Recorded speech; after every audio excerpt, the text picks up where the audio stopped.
the San Francisco 49ers are who we think they are, which is a team that went to the NFC Championship game last year and can win this year's Super Bowl because they've got a championship quality defense and they've got an incredible game changer on offense. And if the quarterback, who's suddenly back in the position where we didn't think he would be in after they lost to the Rams in the NFC Championship game last year because he said farewell to the media, saying out loud what we all thought that Jimmy Garoppolo was history. If he plays like he did last night, no mistakes and pulling the trigger and hitting his back foot and finding Deebo Samuel, and Jeff Wilson is running the football and the defense is getting after it, well, that's how you put together a championship team this year. And they have every shot to win this NFC, even though they're 2 games behind the Eagles. But if they can get after it and they can come up with points on defense, and Deebo Samuel presents business decisions for you on offense, and Kittle wasn't even involved very much last night, and Ayuk's getting in people's grills, and they're doing it, that's how the 49ers can win the Super Bowl this year. Yeah, they can get in Josh Allen's face. Yeah, they can go after Jalen Hurts, stop the running game on the way to the quarterback. Yeah, they can get Patrick Mahomes off the spot and potentially prevent him from playing a little street ball if he's not standing back there and finding one of his 9 receivers, half of them who you've never heard of and don't have on your fantasy team. You know? So that's what I'm seeing out of the 49ers. And when I saw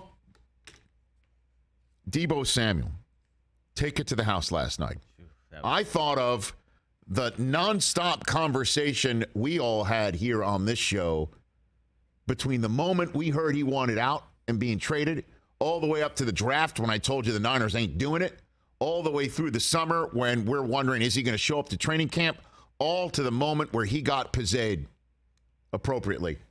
I thought of all of those days we were sitting here on this set and we were taking phone calls and we were hearing people wondering if Deebo was going to come back, and him strolling through some club here in town, right here in Los Angeles, and somebody had a sign. Yeah, at Hyde, I think. And a sign said, go back to San Francisco, and he's shaking his head now. He's like, I'm not coming back. And we're hearing how the big problem for the Niners to re-sign him is the fact that the Niners don't play football in South Carolina, right? Yep. We're hearing all that. I thought of all those days we had conversations and we were taking calls on this program. And I thought to myself, this is exactly why I knew he had to get paid and the Niners were going to pay him.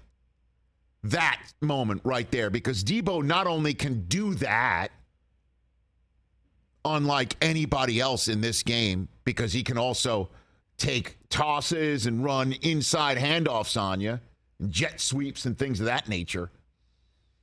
But he can do what he did last night with a house call 57 yards out on a 3rd down. And not only can he do it, but he does it consistently for the 49ers against the one team, if they had to choose it on their dance card, on their schedule menu every year, say, do it against that one. And he does it against the Rams all the time. Even in the loss in the NFC Championship game, he had a 44-yarder for the 49ers in that game against the Rams that they wound up losing. And he does it at a time when they need it most in the game against the team that they need it most against. In that game, in the NFC Championship game, the Rams had just scored the first touchdown of the game. They're up 7-0. How are the Niners going to respond? Well, Deebo will just take it right around the line of scrimmage and run through everybody else. 44 yards for the score. Okay. Last night, 7-6 ball game. Rams having trouble scoring in the red zone. They settled for 3 again, but it's a 1-point game. Let's see what happens. Late second quarter. What happens next? 3rd and 3, midfield. Can the Rams get off the field and start maybe gaining some momentum? They just made it a 1-point game, can get the ball back. Little curl route, 3rd and 3. Darian Kendrick of the Rams sees it, jumps the route. Deebo jumps higher. Grabs it. Taylor Rapp makes a mistake. Can't corral him. And then the race is on and business decisions are all over the map. and then you see the 49ers receivers suddenly turn, and they know it. This is the moment. This is the Debo moment. They turn and start blocking. They get it, all of them. Kittle's throwing a block. Ayuk throws Jones out of the club. Unfortunately, wasn't Jones the one who got thrown out of the club by, was he the one thrown out of the club by Josh Allen? I don't think so. It was somebody else. Oh, but he gets thrown out of the club right around the goal line. And Jalen Ramsey has one last good shot to get him, and all he can get is Debo's shoe, which is just like, forget about that. 3rd and 3. Looked when Jimmy G threw it. Could be one of those interceptions. Nope. Touchdown. Debo Samuel. That's why they paid him. That's why they paid him. And then this kid, Talanoa Hufanga. Okay. God bless you. From USC. And, you know, whenever anybody who plays safety out of USC has long hair that blocks the nameplate, you know where you're going. Certainly if his name's Hufanga, you're going Polamalu. And sure enough, Polamalu mentors the kid. And he's playing like him. Oh, my goodness, is he jumping routes, and he's all over the place. And it looks like he's just freelancing. That's what it looks like. But he knew that if he jumped a route last night, what he thought was the route, and he jumps it, and it was a house call. And that's what wrapped it up last night. Because the Niners had just settled for 3. It just missed a field goal. I mean, Gold was trying to make this a 2-possession game. Rams get it back. Still a 1-possession game, and then pick 6. That's all she wrote. And you can't blame Stafford if he's kind of off kilter last night, because with that offensive line that was already Whitworthless, right? Without Whitworth. And banged up front.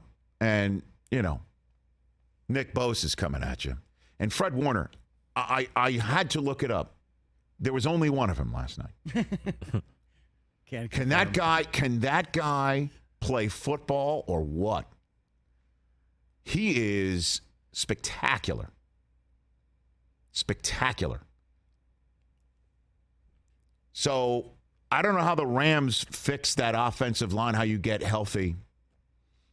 And they better fix it fast, because the Cowboys are coming to town.